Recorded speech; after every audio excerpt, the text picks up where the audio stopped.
I think நான் வந்து wrong person to give the advice. But நான் ஒரே ஒரு விஷயம் சொல்ல விரும்புகிறேன். வெப் சீரிஸாக இருக்கட்டும், சினிமா இருக்கட்டும், it is a medium, it's a platform. So உங்களுக்கு வர்ற சான்ஸ் வந்து நீங்கள் விட்டு கொடுக்காதீங்க. Who knows, it might be your step to success. Thank you, ma'am. But I have one last question before you Yes. step down the trial stand. இப்போது answering the first question, if I am a good wife or not, அது வந்து நான் என் husband number நான் உங்களுக்கு கொடுக்குறேன்.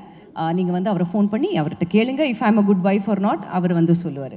பொதுவாகவே நம்ம வந்து ஒரு உமனுக்கு, I'm not talking about a wife per se, but ஒரு உமனுக்கு நம்ம வந்து ஒரு டைட்டில் கொடுக்குறோம். ஒய்ஃப், மதர், ஹோம் மேக்கர்னெல்லாம் நம்ம இந்த டைட்டில்ஸ் கொடுக்குறோம்.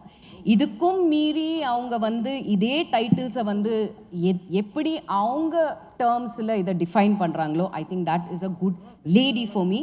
Titles are up to you, whatever you want to give.